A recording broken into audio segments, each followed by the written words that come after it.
She was a young woman of 20, mute since childhood and long considered a burden by her own family. Yet when the Vampire King heard her silent prayers echoing across supernatural dimensions, none could guess that this telepathic encounter would awaken ancestral powers and rewrite the fate of two kingdoms forever. Rain hammered down relentlessly on the cracked asphalt of the city's darkest alleys, creating a melancholy symphony that echoed between abandoned buildings and narrow streets where misery hid from society's gaze. Dense fog rose from clogged storm drains, mingling with the smoke of cheap cigarettes and the heavy breathing of those who lived in the shadows. Dim lanterns flickered behind grimy windows, while the defective neon signs of seedy bars and pawn shops cast distorted reflections in the dirty puddles, accumulating in the world's forgotten corners. The sound of water dripping from broken gutters mixed with the hurried footsteps of people who preferred not to be seen, nervous whispers of creditors discussing business in low voices, and the distant echo of sirens that rarely ventured into this abandoned part of the city.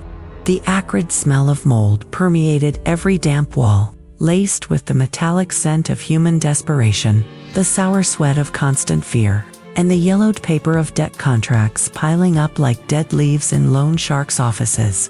Seated in the darkest corner of a wretched apartment, Arya remained in absolute silence, not by choice, but due to a condition that had plagued her since age 5, when a high fever stole her voice forever.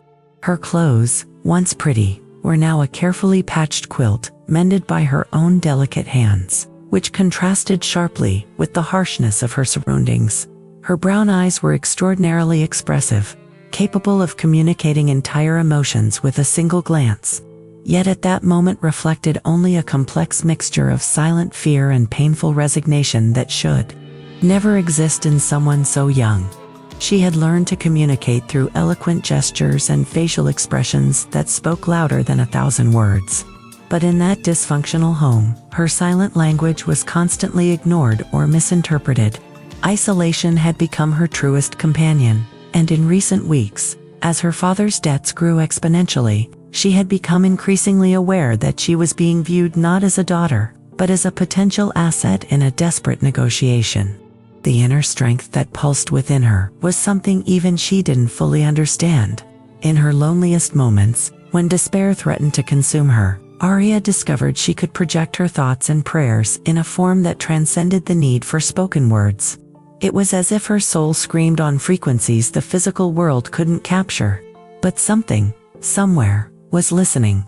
In the next room, her father Marcos paced nervously back and forth, his graying hair disheveled, and his wrinkled clothes, evidence of sleepless nights. His hands trembled, not only from alcohol withdrawal, but from the pure terror he felt every time he thought of the men who would come to collect his debts. 25,000, he muttered to himself, the number echoing like a death sentence. How the hell am I going to get 25,000 in 2 weeks? It was when his desperate eyes fell upon Arya's bedroom door that a terrible idea began to form in his disturbed mind.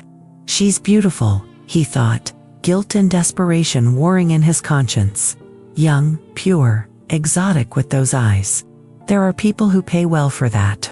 His own words disgusted him, but the fear of the violence awaiting him if he didn't pay his debts was stronger than any paternal sense of morality that remained. The phone rang, and Marcos answered with trembling hands. The voice on the other end was cold, calculating. Marcos, do you have anything of value besides your miserable life? Because if you don't, your problems are going to end in a very painful way. The call ended abruptly, leaving only the sound of rain and the crushing weight of an unthinkable decision no father should ever consider. 3 days later, Marcos sat at a worn wooden table in the back of a bar that seemed to exist off the city's official maps. Cigarette smoke created a dense haze that barely allowed him to distinguish the faces of the men seated before him, figures that emanated a coldness beyond normal human capacity. Their eyes had a strange, almost feline quality, and their voices carried an authoritative tone that made the surrounding air vibrate with subtle supernatural energy. "So, Marcos," said the middleman, adjusting his expensive suit while studying a photo of Arya with clinical interest, "you're offering me your daughter as payment guarantee. Interesting. She's truly mute. Since she was little, Marcos confirmed, his voice breaking slightly. High fever at age 5. Never spoke another word, but she's special. Beautiful, obedient, pure. Each word that left his mouth was like swallowing glass. The second man, with scars that seemed far too old for his youthful appearance, smiled in a way that revealed teeth slightly sharper than normal. Purity is a rare commodity these days. And the disability, well, that adds an exotic charm our clients appreciate. She can't scream, can't call for help. He chuckled softly, a sound that made Marcus's blood freeze. It's almost as if she were custom-made. 25,000, said the third man, sliding a thick envelope across the table. For complete settlement of your debt, plus 5,000 extra for the ... inconvenience. She comes with us tonight. Marcos looked at the money, then at Arya's photo, then back at the money. She won't be hurt, will she? That's none of your concern, replied the first man, his tone cutting through any illusion that Marcos had any control over his daughter's fate. You're selling all your rights to her. What happens after is between us and our merchandise. Meanwhile, in the wretched apartment, Arya knelt on the cold floor of her room, her hands clasped in desperate prayer that transcended any specific religion. She knew, with a certainty that came from somewhere deep within her soul, that her father was doing something terrible. She could feel betrayal approaching like a storm on the horizon. And her only defense was a silent faith in something greater that she couldn't name. Please, she prayed mentally, her inner words laden with a purity that made the very air around her glow with invisible golden light.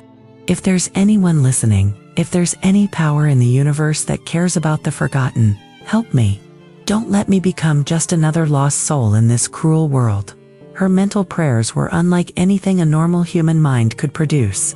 They pulsed with energy that crossed not only physical space but entire dimensions, echoing through planes of existence that human science barely began to theorize. Hundreds of miles away, in a fortress that existed simultaneously in the physical world and parallel dimensions, Valerius, a creature of absolute power and royal presence, with ancient golden eyes that had witnessed empires rise and fall, and a majestic aura that made even other vampires bow instinctively, stopped abruptly in the middle of a vampiric council meeting. He knew these silent prayers were more than ordinary human desperation, but he had to maintain his distant pose, the domineering nature that had governed his dark realm for over 1,000 years. Your Majesty, asked one of his counselors, noticing the strange expression that crossed the king's normally impassive face. Valerius raised a hand, silencing the entire hall. For the first time in centuries, something had managed to penetrate the mental barriers he maintained around his consciousness. The voice he heard wasn't spoken, it was pure, telepathic, laden with an innocence he had forgotten existed in the world. There's a soul screaming through the veil, he murmured, his golden eyes blazing with an intensity that made the room's candles flicker. A soul that shouldn't be able to reach this realm. Arya's prayers continued pulsing through dimensions, each desperate thought creating energy waves that interfered with reality's very structure around the bar, where her fate was being decided. The supernatural men at the table with Marcos began feeling restless, their predatory instincts alerting them to something they couldn't identify. Something's wrong, one of them muttered, looking around with growing suspicion. It was at that moment that an ancient and powerful presence began manifesting in the bar's shadows, drawn by prayers that had traveled through 1,000 years of darkness to find the only being capable of answering them. The transition between the shadowy bar and Valerius's palace was like crossing the veil between two completely distinct universes.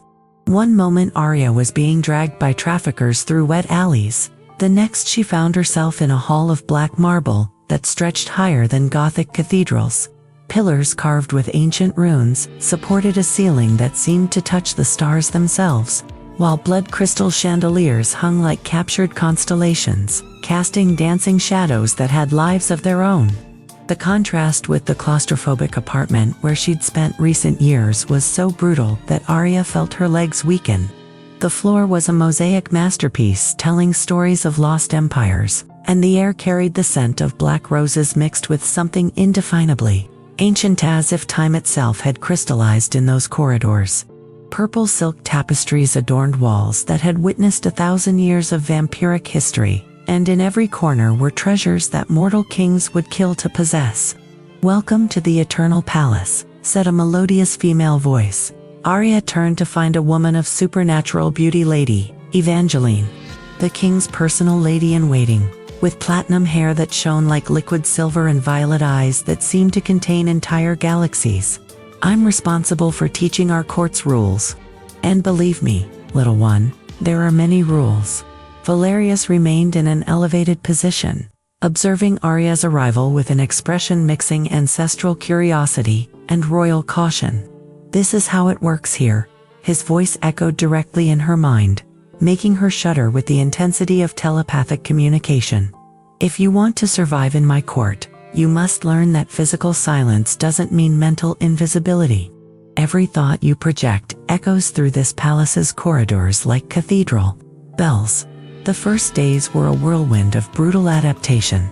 Arya discovered that her vocal disability, always seen as a limitation in the human world, was ironically an advantage in the vampiric realm. Her mind, uncorrupted by constant speech noise, was naturally receptive to telepathic communication.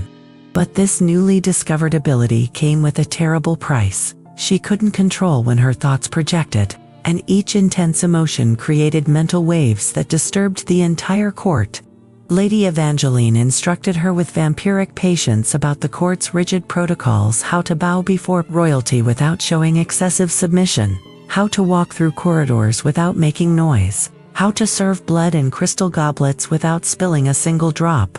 "Perfection is expected, not celebrated," she explained. "A mistake can cost not just your position, but your existence."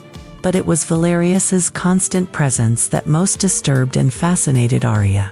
He moved as if each step were calculated to demonstrate absolute power, his aura making the very air vibrate with millennial authority. When he addressed her, it was always with a coldness that cut like an ice blade. "I already told you that you must control your thoughts, not let them wander freely through my mind."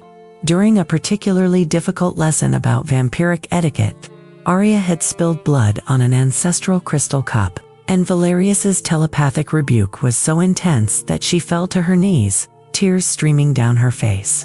"Imperfection is unacceptable," echoed in her mind.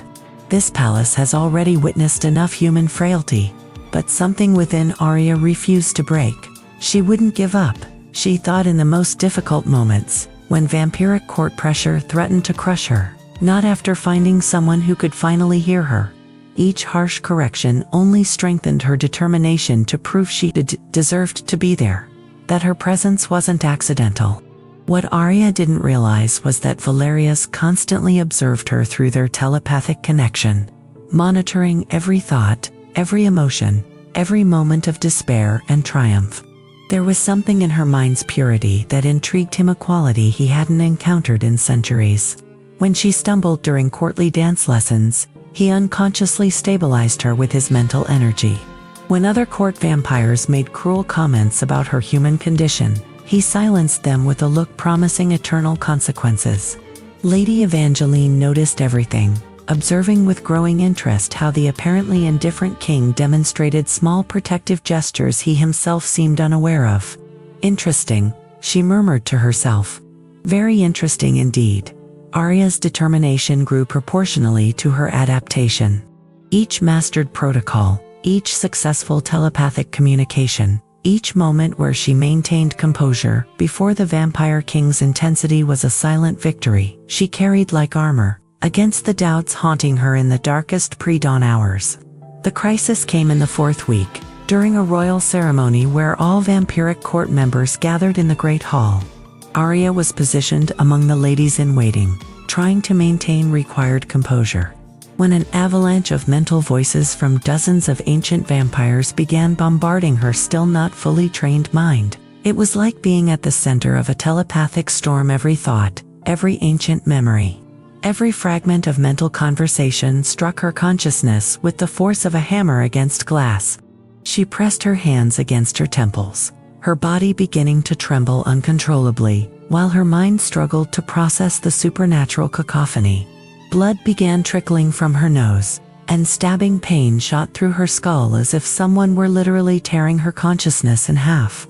The surrounding vampires began noticing her agony, but maintained protocol distance. Interfering in a royal ceremony was unthinkable. Valerius, from his elevated throne, watched Arya's mental struggle in silence, his golden eyes intensely focused on her. Through their telepathic connection, he could feel every wave of pain that coursed through her mind, every desperate attempt to build mental barriers against the invasion of ancient voices. For 1,000 years, he had watched other beings struggle with powers they couldn't control, always maintaining his royal distance. But there was something in the purity of Arya's suffering, in the way she refused to give up even when her mind threatened to fragment, that broke something within his ancestral reserve. Without a word, he rose from the throne, causing immediate silence throughout the hall. With measured steps that echoed like divine pronouncements on marble, he descended to where Arya was collapsing, his presence making all other vampires instinctively retreat. When he knelt beside her, a gesture no vampire king had made in public for centuries, a murmur of shock rippled through the court. "This is how you protect the mind," he said telepathically, his pale hands gently cradling Arya's head, while his mental aura expanded like a golden shield around her consciousness. His mental presence was like a calm, deep ocean, ancient and powerful, yet surprisingly gentle. "You must build inner walls, but with absolute elegance. It's not just defensive thinking, it's like creating a crystal castle within your own soul. Strong enough to withstand storms, yet transparent enough to let light in when you choose." The pain began to diminish gradually, replaced by a sensation of protection Arya had never experienced. It was as if Valerius's mind had become a refuge, where she could rest, a mental space where chaos couldn't penetrate. For the first time since her arrival at the palace, she could breathe without feeling the crushing weight of hundreds of mental voices invading her thoughts. "Better?" he asked telepathically, and there was a softness in his mental communication she had never perceived before. "Yes," she replied mentally, and then, in a wave of vulnerability that surprised her, "Thank you for not letting me break." "We all break sometimes," he said, and there was something in the admission that made Arya realize they had moved beyond court formality. "The question is whether we allow ourselves to be rebuilt stronger." Later that night, when the court had dispersed and they were alone in the royal library, a circular chamber with books extending to a vaulted ceiling decorated with magical constellations, their telepathic conversation continued in an intimacy that defied all rules of royal protocol. "Loneliness is strange," Arya thought, observing the magical stars above them. "You can be surrounded by hundreds of people and still feel completely alone. You speak as if you knew the loneliness of silence." Valerius replied mentally, and for the first time there was an almost human quality to his communication. "Perhaps 1,000 years of rule have taught me that even kings can feel mute," he admitted. And the raw honesty of the confession made Arya turn to look directly at him. "When you rule for so long, people stop talking to you and start only talking at you. Every conversation becomes an audience. Every interaction, a performance." It was in this moment of vulnerability that his mental barriers flexed enough for Arya to glimpse an ancient memory. Valerius, appearing to be only 30 but with eyes already carrying centuries of experience, being crowned in a solitary ceremony, a golden crown placed upon his head while he gazed at an empty throne beside him. A throne that should have been occupied by someone special, but remained eternally vacant. "There was someone," Arya said softly, understanding dawning in her mind. "Someone who should have been at your side." Valerius's expression hardened momentarily, then relaxed into weary resignation. "Isabella, she should have been my queen, my eternal companion, but power... Power has a price not everyone is willing to pay." It was Lady Evangeline who emerged from the shadows at that moment, as she always did when she sensed important revelations were happening. "It's time she knew the complete truth," said the vampire lady, her violet eyes fixed on Valerius, "about the curse you've carried for 1,000 years." "Your Majesty." Evangeline... Valerius began, but she interrupted him with a graceful yet firm gesture. "Isabella didn't choose to leave you out of fear of power," she said, addressing Arya directly. "She was poisoned by a vengeful witch with a curse that made her slowly wither away, consumed by the very intensity of the love she felt for him.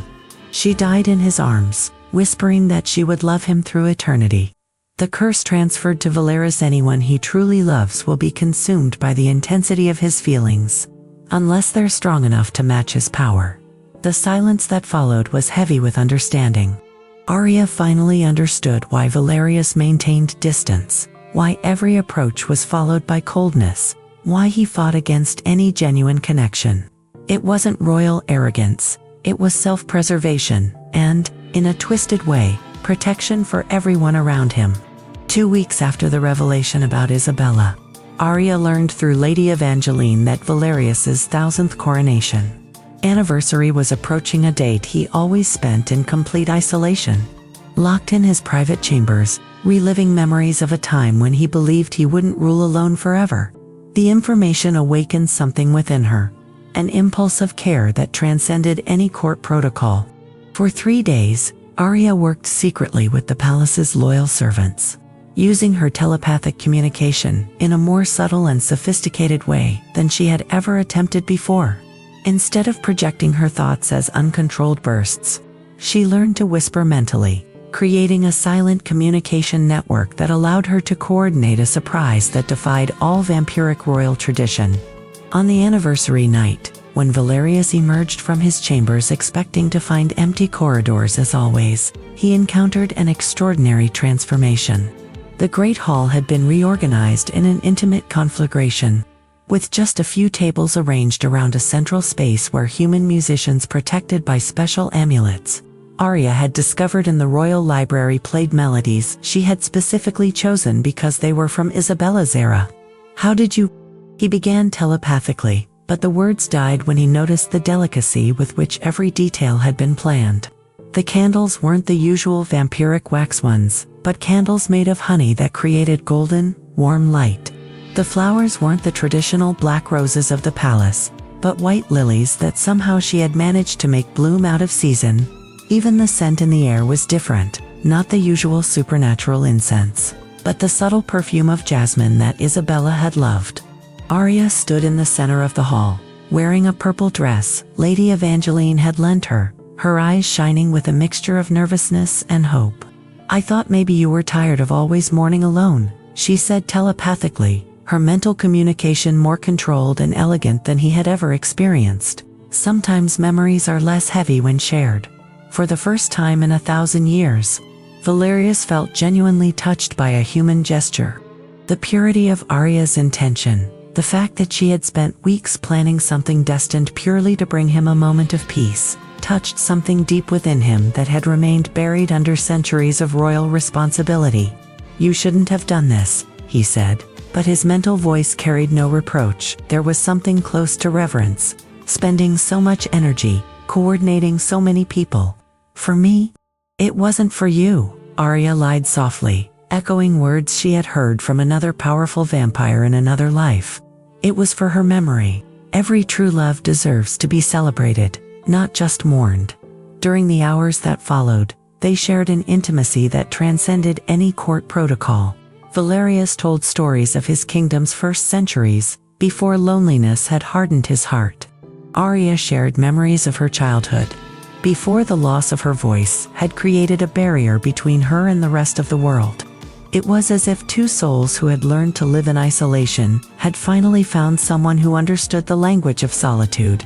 When the music ceased and the servants discreetly withdrew, they found themselves walking through the palace's night gardens, a labyrinth of black rosebushes and marble fountains that gleamed under moonlight.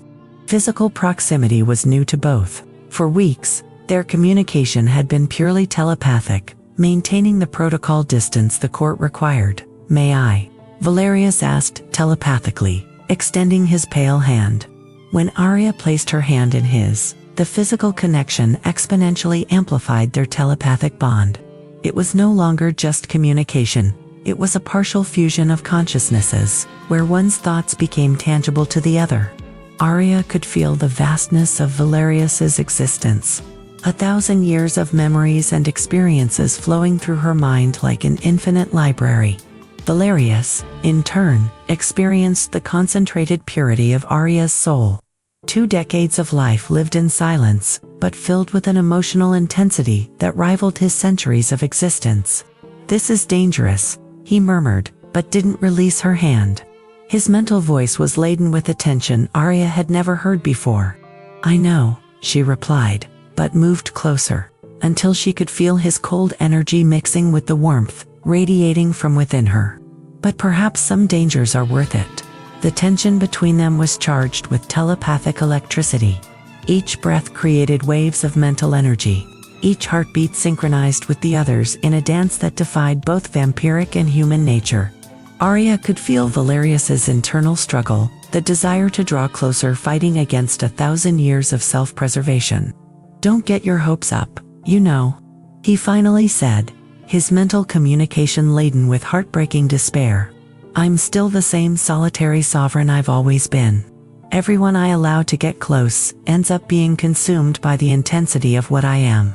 Arya turned completely toward him, her hands finding his face in the darkness, feeling every line of millennial suffering carved into his immortal features.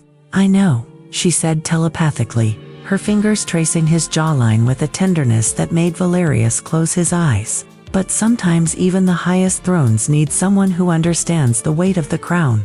What if the weight crushes whoever tries to carry it with me?" he asked, his mental voice reduced to a vulnerable whisper. "What if the person is strong enough not just to carry the weight, but to help transform it into something lighter?" Arya replied, pressing her forehead against his.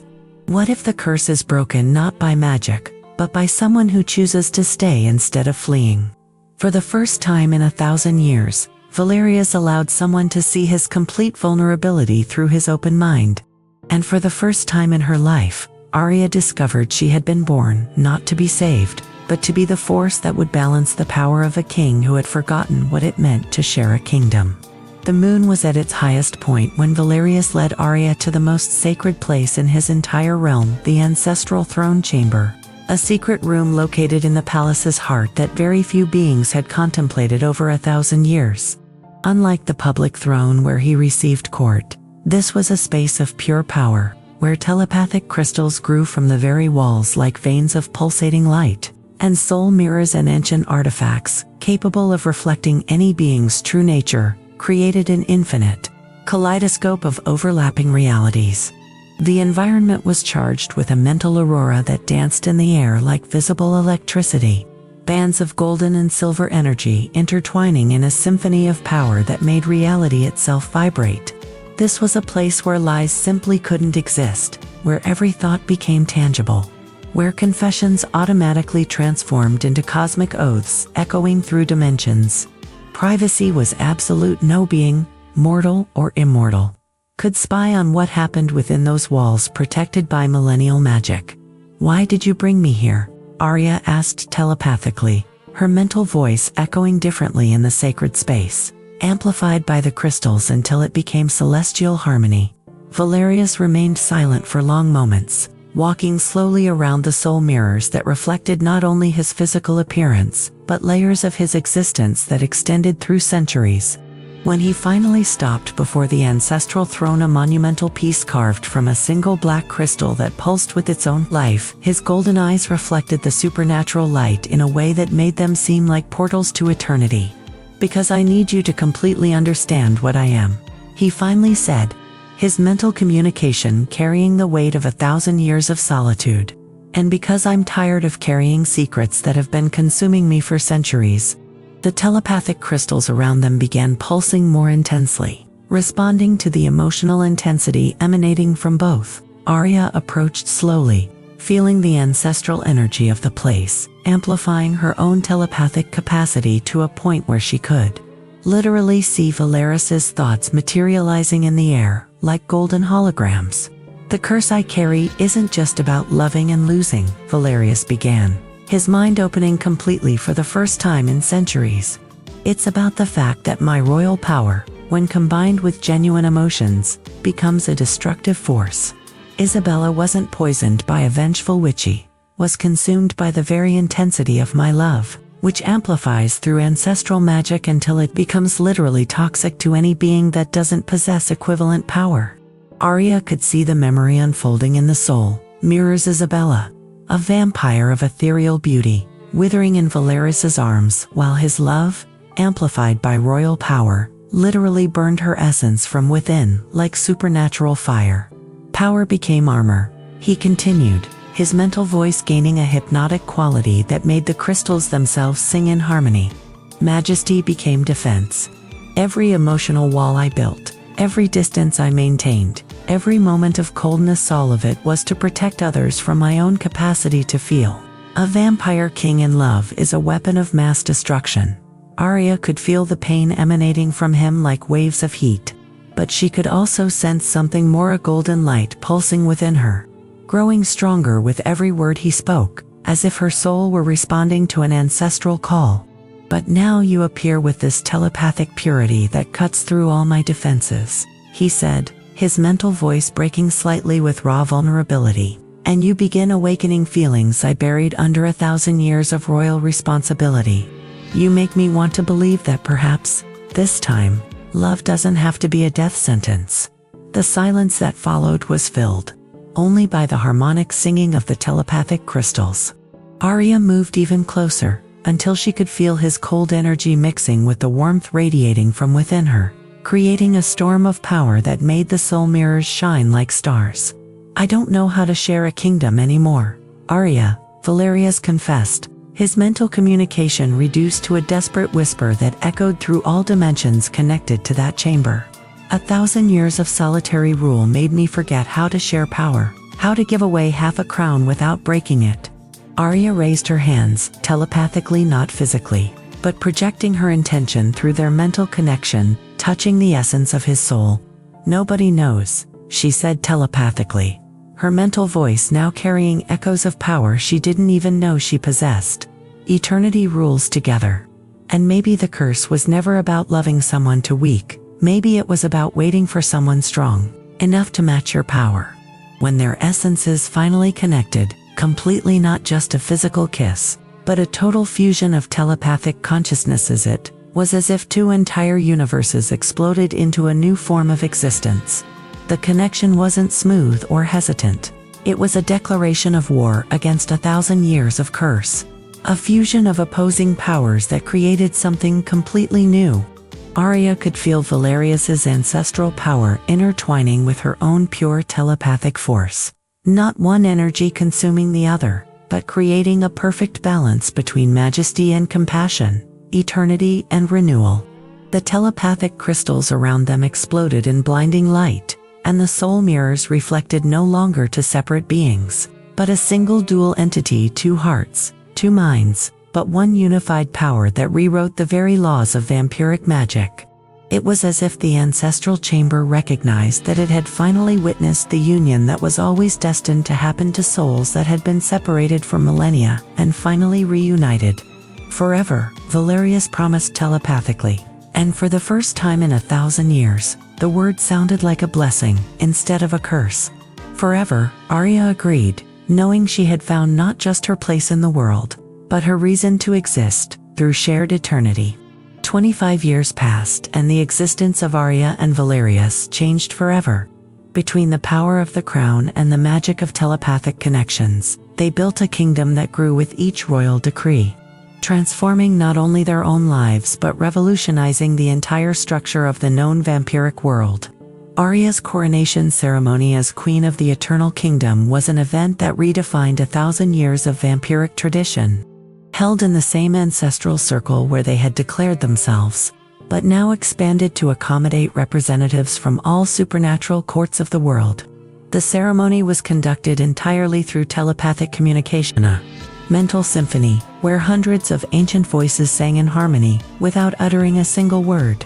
Arya, wearing a crown of telepathic crystals that amplified her connection with every subject of the realm, and Valerius, with golden eyes shining with pride instead of solitude, exchanged vows that were transmitted telepathically to every corner of the kingdom, through mind and power, through silence and majesty, through eternity and beyond. They swore in telepathic unison, their mental voices creating energy waves that made even the ancient stones sing. When Valerius placed the crown on Arya's head, a new era was born, the era of silent communication, where words became unnecessary and true communication flourished. The reform of the vampiric kingdom was a phenomenon that changed the entire structure of world supernatural power. Arya implemented a revolutionary system where telepathic communication wasn't just accepted, but celebrated as the purest form of interaction. Mute, deaf subjects, or those with any form of communication disability found in the kingdom, a place where their differences were seen as special gifts. The palace became a center of telepathic learning, where ancient vampires came from all continents to learn the techniques Arya had developed. Valerius discovered that his union with Arya had not only broken his personal curse, but unlocked a new dimension of his royal powers. Together, they could govern not just through spoken decrees, but through direct transmission of intentions, creating a form of government where corruption was impossible after all. It was difficult to lie when your thoughts could be read by the queen. The kingdom prospered in a way never seen before, becoming a sanctuary where creatures rejected by other realms found not just refuge, but purpose. Arya developed mental powers that rivaled the most ancient magical artifacts.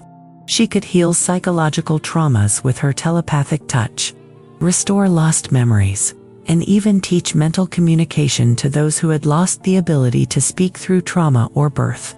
Her telepathic communication school became legendary, attracting not just vampires, but every form of supernatural being seeking a purer way to connect with others.